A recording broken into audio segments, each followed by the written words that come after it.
आज हम आपको एक ऐसे भारतीय मूल के वकील के बारे में बताने जा रहे हैं जिनका नाम इस वक्त पूरी दुनिया में चर्चा में बना हुआ है। कौन है? नील कात्याल, जिन्होंने अमेरिकी सुप्रीम कोर्ट में डोनाल्ड ट्रंप के टैरिफ दाव को फेल कर दिया है।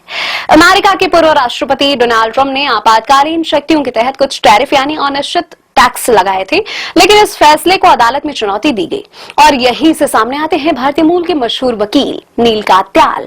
मामला पहुंचा supreme court of United state में। नील कात्याल ने दलील दी कि अमेरिका के संविधान के मुताबिक टैक्स लगाने का अधिकार सिर्फ संसद के पास है, राष्ट्रपति के पास नहीं है।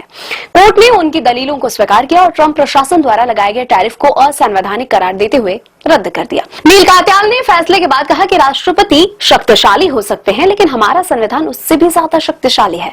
उन्होंने यह भी बताया कि यह फैसला 6 बनाम 3 से आया है और खास बात ये रही कि ट्रंप द्वारा नियुक्त 3 जजों में से 2 ने भी उनके खिलाफ ही वोट किया। इस केस के लिबर्टी जस्टिस सेंटर और छोटे व्यवसायियों के एक समूह का समर्थन मिला था। उनका तर्क था कि राष्ट्रपति संसद की मंजूरी के बिना एक तरफा टैक्स नहीं लगा सकते हैं। कोर्ट ने साफ कहा कि संविधान के अनुच्छेद 1 के तहत टैक्स लगाने की शक्ति केवल कांग्रेस के पास है। नील कात्याल का जन्म शिकागो में भारतीय प्रवासी माता पिता के घर पे हुआ था। उन्होंने डार्टमाउथ कॉलेज और येल लॉ स्कूल से पढ़ाई की। अपने करियर की शुरुआत उन्होंने सुप्रीम कोर्ट के जस्टिस स्टीफन ब्रेयर के लॉ क्लर्क में शुरू की थी। साल 2010 में तत्कालीन राष्ट्रपति बराक ओबामा ने उन्हें अमेरिका का कार्यवाहक सॉलिसिटर जनरल नियुक्त किया। इस पद पर रहते हुए उन्होंने संघीय सरकार या सुप्रीम कोर्ट में प्रतिनिधित्व किया।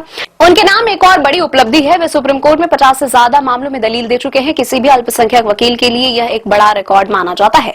यह मामला सिर्फ एक टैरिफ या टैक्स का नहीं था, यह सत्ता के संतुलन यानी कि सेपरेशन ऑफ पावर्स का मुद्दा था कि राष्ट्रपति और संसद की शक्तियां अलग अलग हैं और संविधान सबसे ऊपर है। नील कात्याल की इस जीत ने यह संदेश दिया कि लोकतंत्र में कानून और संविधान सर्वोपरि है।